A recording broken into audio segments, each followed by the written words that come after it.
Hello, everyone. Welcome back to Danger on Delmarva, a podcast that explores events, tragedies, and disasters that have occurred on the Delmarva Peninsula, an area in the mid Atlantic region that encompasses Delaware, Maryland to the east of the Chesapeake Bay Bridge, and Virginia to the north of the Chesapeake Bay Bridge Tunnel. My name is Rhonda Franny Jefferson, and I'll be your host to take you down the sometimes treacherous paths that wind around Delmarva.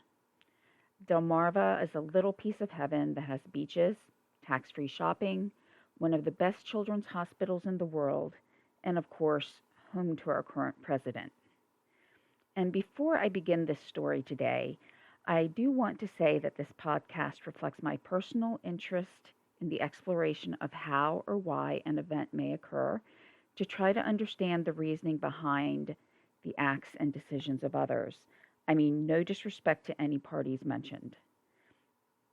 Now, each episode may discuss injury, death, emotional and mental health, and may contain triggers regarding these various instances. This particular case will include more than one of these topics, and I will actually be covering a couple of different missing persons cases, and I usually don't do that. With the episodes, it's usually about one larger event, but one of the missing persons, it's pretty recent, and it's very important that we get some information out there. So also, while previously I've uploaded audio of the podcast to YouTube with static pictures or different pictures in the background, I will try to do a video going forward. And this one should come out either a little later today, which is actually October 31st, or possibly tomorrow while, I still learn how to work on the videos. But especially, in cases where visuals are important, such as pictures of the missing person, I do think it's very important to have that available with YouTube.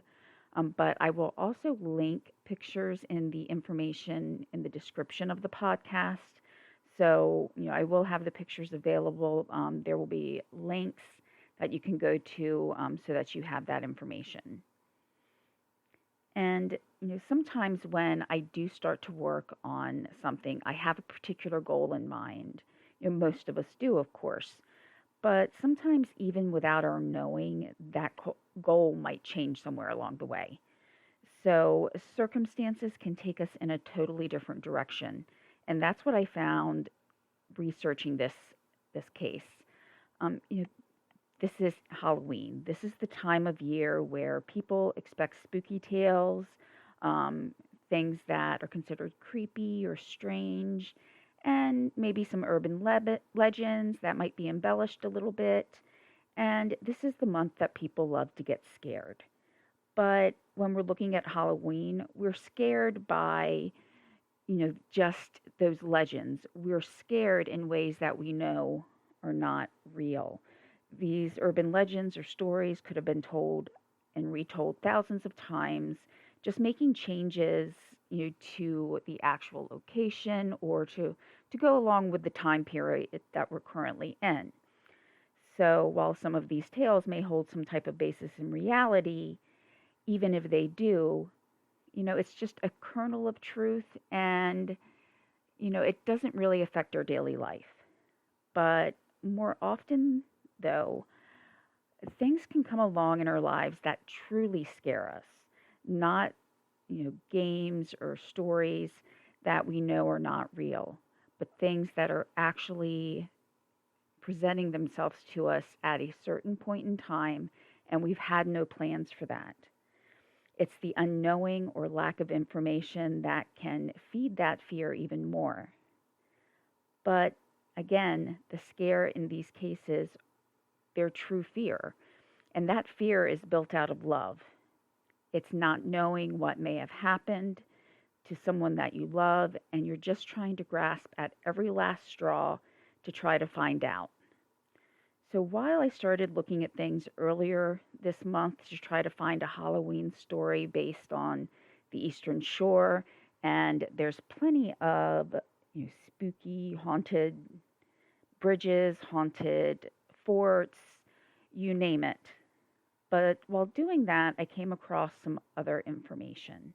And looking at that, it's in any missing persons case, time is of the essence. So I just switched things into that direction to try to find out as much as I could. But unfortunately, a lot of times when adults go missing, unless there's something that's been sensationalized by it, there's something really out of the ordinary, it's not put into the public spotlight. You may see or hear something about it on a local radio station or on your local TV station's Facebook page, but there's really not much more that comes along with it. So it's very important that we get this information out there because in my life, I cannot say that I've known someone who has gone missing. I have, though, known many people who've been victims of a violent crime, including murder. But in each of those cases, and it's probably a higher percentage than, many people, in each one of those cases, there was a resolution. Even though nothing would bring anyone back, there was still an answer. We knew what happened. And to whatever degree of closure you can find, that's been there for me. So I'm not going to say that I know how someone who's living through a loved one being missing feels, because I don't. But we really need to get the information available to everybody so that we can keep an eye out. We can listen for information so that we can help bring a loved one home so that other families in our community can have that sense of resolution, to have that, have that time in their life passed and finally know what happened. And hopefully, the more people that know, we can bring home more people successfully. So with the certain case that I found, it's actually more than 3 weeks since family members have seen a Lewis, Delaware man named Woody Dickerson. He was last seen on October 7th, and his wife Trish says that it was a normal morning just like any other day. According to an interview that Dickerson's wife Trish gave to a local television station, WMDT, she stated that, "I leave for work very early. We said our goodbyes, we said I love you, and that was the last time I saw him. I came home that afternoon and I noticed his truck wasn't here, which is unusual." Now, looking at the rest of the context of this, we can see it was not only the absence of the truck that was concerning. Trish did go inside, and in there were a number of troubling signs that were left both at his home and then later finding his truck near his mother's house. Trish reported that she found a note that indicated he may harm himself or take his life. This is something that I cannot even imagine going through. So, to summarize, the letter said that he was depressed and that he was giving his final goodbye. And, at that moment, as I was mentioning fear a little while ago, there has to be, that sense of fear and panic that someone that you love the most in this world is thinking in this manner at this time, and you have to act at that moment. It's just got to be an indescribable feeling. And the maroon F-150 that was not at the house was later found at his mother's home. It was also noted that the license plate was removed. Now, there may still be some people who are looking for the truck, but I just want to reiterate that it has been found and Woody was not with the truck. Trish actually found it the following morning while she was on that same road. His mother was not even aware that the truck was there. There's also a Facebook page named Please Bring Woody Home. That'll also be linked in the description. And Trish does go in and post and review this page. So, Trish, as his wife, has the most up-to-date information and accurate information on this case. So, please go onto that page and see if there's any updates. Unfortunately, there may be some pieces of misinformation that may have come out that are not correct. So, again, that page is a good source as Trish does have the most up-to-date information. Now, a gold alert has been issued for him. A gold alert is issued in Delaware when there's an adult that is missing, and in many cases, these are issued for adults who may have some type of medical condition that can cause a concern, including illnesses such as Alzheimer's or dementia, also in cases where there may be harm coming to the individual. During one of the interviews, Trish did say that this didn't seem like the normal gold alert that is issued.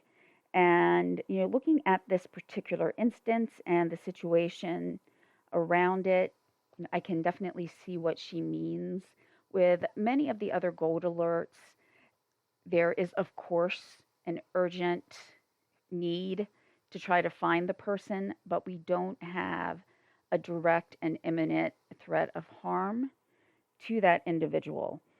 In this case, we do have the note that indicates his frame of mind, what he was feeling, and it just increases that urgency that he needs to be found and found as quickly as possible, as there is that direct thought of self-harm. Now, again, every moment is important in this case, and Trish does get up very early in the morning to go to work, even around 4:30 in the morning, and she did come back home after her shift, and that's when she found Woody was not there. So that means there's, a gap of time in there that we don't know when he went missing. So already, once it was noted, hours could have already passed. And also, there had been reports of seeing Woody, but the clothing that it was said that he was wearing did not seem familiar to Trish. So, it may have been a case of mistaken identity, but, to this point, we don't have any other updates as to where he may be. Now, as Woody's mother lived near a very forested or woody area, it's just very important that that area be searched, as there could be information or clues that, reside in that area, but they may be difficult to find, especially at this time of year with the leaves falling, with sometimes there's a little bit more of a dense foliage. It's really important to get out there as quickly as possible. But according to an interview that Trish gave earlier on October 27th, the woods had not yet been searched by law enforcement. And through some messages that, she and I exchanged, Woody's loved ones were trying to search the area. And they had actually been searching now, though it's been 3 weeks. And what I'm concerned about is anything that could have possibly led to where he was going or left a clue is now covered by leaves. There's been rain where things could have been moved or washed away. And of course, these woods being close to where his mother lived, he would be very, very familiar there and, very comfortable in that setting. Now, she also did indicate that her husband has experienced anxiety and depression. Now, like many people, he did find himself unable to afford the proper health care and access to medication. He fell into that, I don't even really know what to call it, whether a gray area or blind spot, but it's an area where he doesn't have insurance for himself. He doesn't qualify for any type of medical assistance or help through the insurance marketplace, through the Affordable Care Act, or even any other program.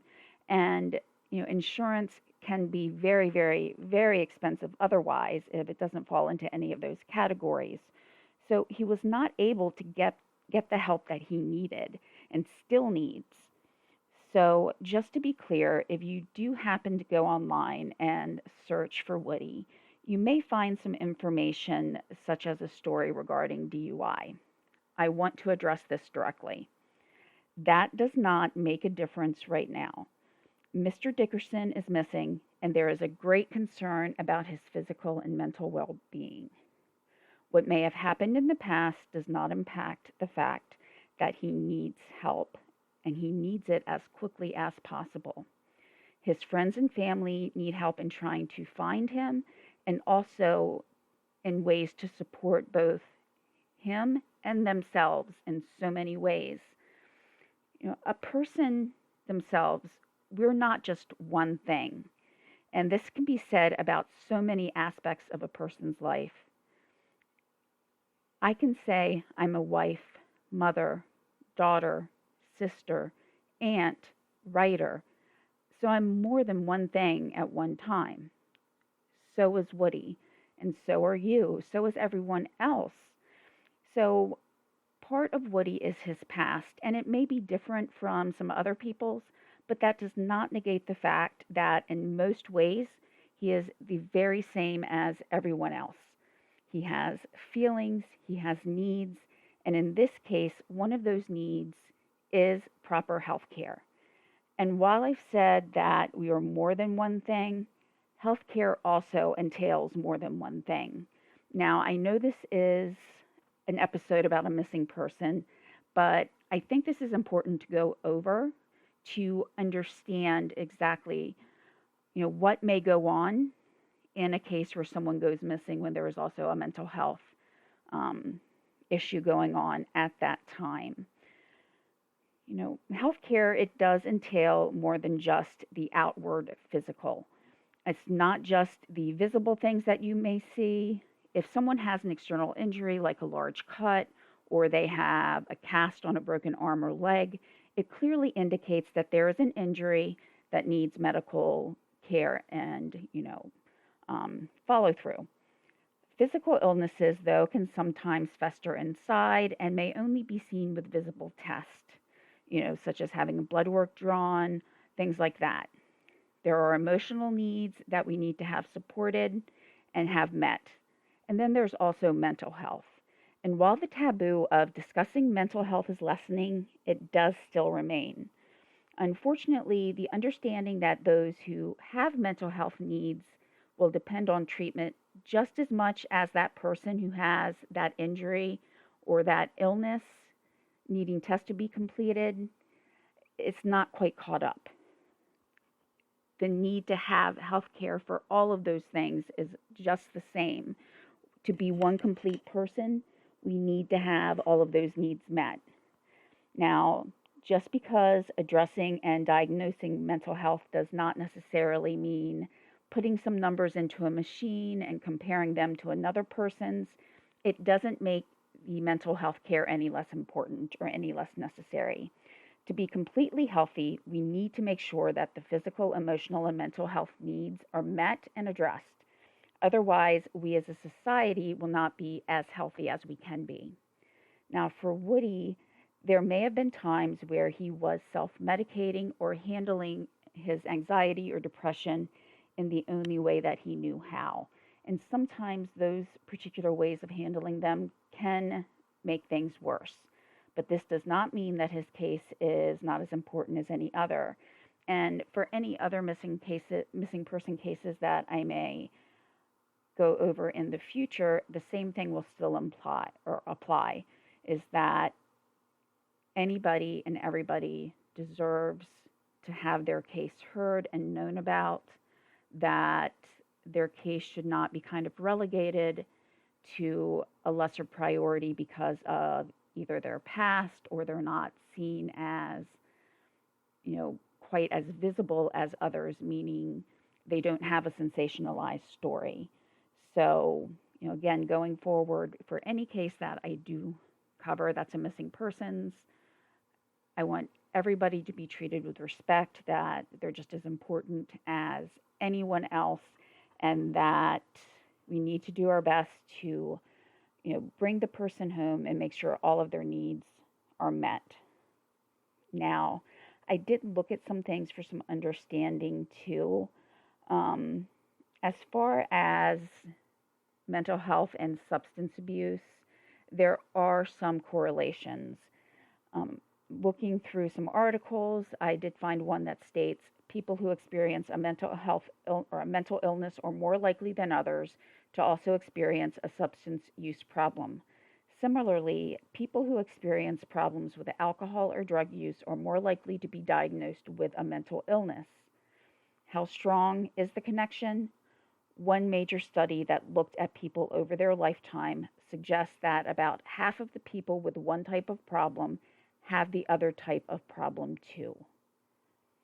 So, about half of the people have these two issues, substance abuse and mental health issues, that coexist. And each one can kind of lead the other one to be worse. Using substances or alcohol can most of the time make the mental health issues worse, but at the same time, and especially in cases where there's no proper health care, that just leads into the cycle of using a substance to try to control that anxiety or depression or any other mental health situation that a person is going through at that time. These, I'm going to quote from another study, and again, these will be linked in the description. It's important to keep in mind that each mental illness is different, and alcohol and other drugs have different effects, so individual people will have unique experiences. So, just my thought on all of this is that while this correlation between mental health and substance abuse is pretty well known, they both still carry stigmas, and we must find a way to work through them. Trish is doing everything that she can to keep Woody's name in the news. So, I'm going to try to do my best to share some updates. If you go to my Facebook page, The Danger on Delmarva, as well as I do have another podcast, Mystifyingly Missing, I will also add this episode to there as well, just to try to get as much coverage as possible. But I will go ahead and link, everything in regards to Trisha's Facebook page to bring Woody home, as well as any articles, interviews that may be on there, so that we can get a better idea of who Woody is and see if there's anything there that may trigger a memory or something, to try to bring him back to his family. So his general description is he's about 5'9" tall, around 200 pounds. He is bald with brown eyes, but he does also have like a very short beard, or I don't want to quite call it stubble because it's longer than that, but it's a closer cropped beard. If you do have any information, please contact the Delaware State Police Troop 7 by calling 302-644-5020 or dial 911. Now, going back just a little bit further and researching this story, I did find a gold alert that is still listed as active and open for a Selbyville man. He went missing in August of 2019, and I can say that with both Woody and this particular person, Irfan Mall, that's spelled Irfan Mall, was, these were both stories that I had not even heard of. If I wasn't searching for something else that happened to share some key terms, I would have never come across these. Now, Mr. Mall was last seen in Millsboro in August of 2019. It was around August 16th. He is described as being about 5'10" and 185 pounds. He has brown hair and brown eyes. The police have attempted to try to communicate with him in the past, but there's been no response to their attempts. So, of course, a lot of people are concerned about his safety. I did some, searching, and I really couldn't find anything else about the case other than he did have at least 3 Facebook accounts. I did find some others with the same name, but there either wasn't a picture or enough of a description to figure out if it was the same person. So, again, this may just emphasize that we need to get the word out more actively if someone is missing. Just in this time period, too, I was going to have another person that I went over, but thankfully he has been found. Before I went to write some things up, I did another search to see if there were updates, and he has been found. So these alerts do work, but there's also the follow-up. to try to keep the names, pictures, and information in the public view so that, if you do see someone a month from now, that you remember, okay, wait, I think I remember seeing a picture of him, and then you're able to get in contact with, the best authority. Now, I do want to cover a case in Maryland that goes back a little bit further, and that's to 2013. James Vincent Colicchio was 58 years old when he went missing in November of 2013. But I say November, but that's really what we have to say as the date or the month that he was reported missing. When investigators did speak with witnesses, they actually reported that they'd not seen him for several months. He was living in a rental unit at that time. It was described as a commercial rental unit.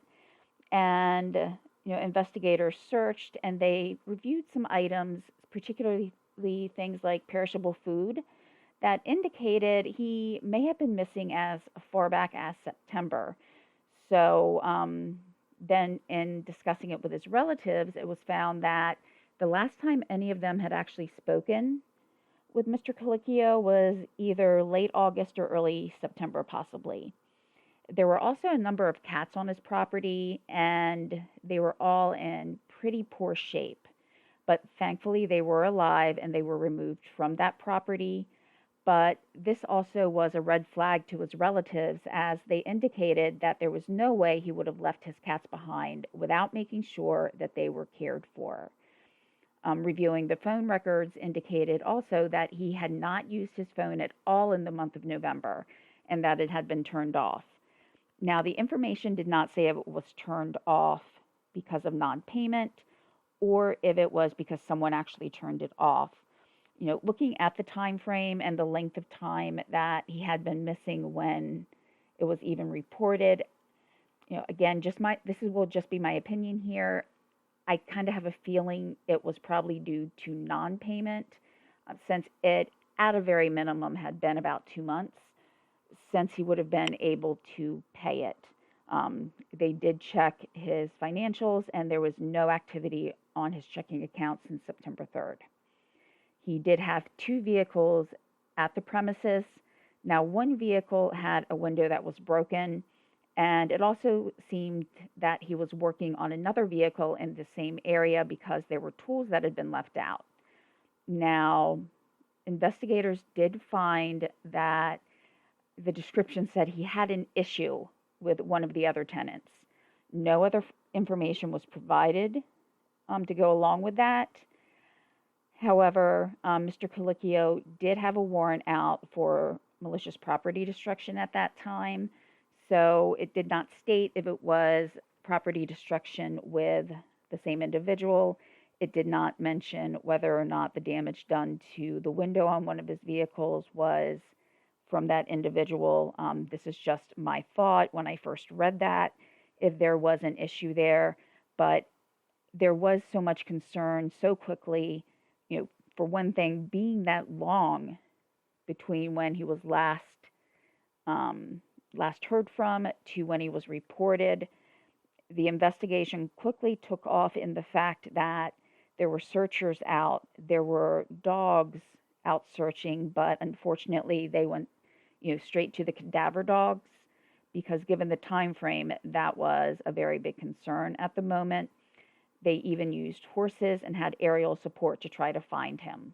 But to this day, there's no further information. He was 58 at the time he went missing, and he would be 66 today. He is described as 6'1", 210 pounds, gray hair, and green eyes. Anyone with information on his whereabouts should contact 410-758-0770, extension 1216. Now, this was at the latest description that I could find, so if for any reason that direct number is not working, I would suggest contacting your local law enforcement then to let them know so that they can look the information up and get in contact with the listed officer. So again, the number that was listed on the latest information was 410-758-0770, 0770. So these are just two of the missing persons cases from across our region and even across the country. We hear some cases that are mentioned every day in the media and see their pictures as soon as we unlock our phones or turn on our computers. We open a social media site, and their pictures, their faces are kind of ingrained in our minds. And you know, I wholeheartedly believe that they should get the attention that they need to try to resolve their case as well, but so should everybody else. So it's kind of up to us as a community to make sure that this is done. So I have shared the information for Woody, again on the Facebook page for Danger on Delmarva, um, on the Mystifyingly Missing. And please share the information from there if you do follow me on Facebook. Also, go visit the Please Bring Woody Home Facebook page for any updates or information, or to leave a tip. If you have any possible tips regarding where he may be. Now, I'm also going to leave a link to the suicide prevention hotline. And that number is 800-273-8255. And, if you do know anyone or have any concerns, make sure that you have that number available for them, that, they even have chat functions available. So it's available in a couple of different ways to whichever you or your loved one feel comfortable with. If you are having feelings, please make sure that you reach out to someone. I do have to say that I am not a medical or mental health expert, but these lifelines are in place to try to help our community, to help others, try to heal. So please make sure that you're making use of this if needed. Reach out to your insurance companies. Depending on what type of insurance you have, you may have different coverage. Reach out to any, health and social services in your area. But just remember, mental health is just as important as your physical health.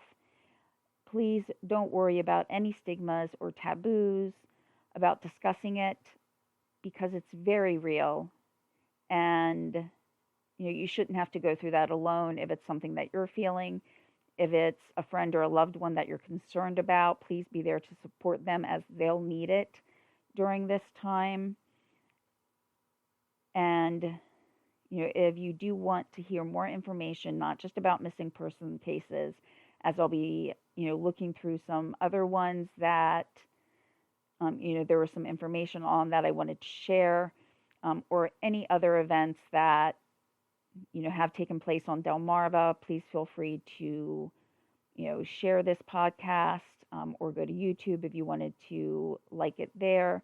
What it does is, if you have any type of interaction, whether it's, through the podcast, leaving a review or a comment, same thing with YouTube, it does help more people see it. The algorithm helps move it up in viewability. So, any type of interaction would help that, or share it just so the information regarding these cases gets out. And I just want to send my best wishes to Trish and all of Woody's other loved ones who are going through this at this time. And for Mr. Colicchio, we hope that there's a resolution that can be found for his family so that they know what occurred. Thank you, everyone, for listening today. I really, appreciate that, because I do want to, look at individuals and cases to, try to find ways to help.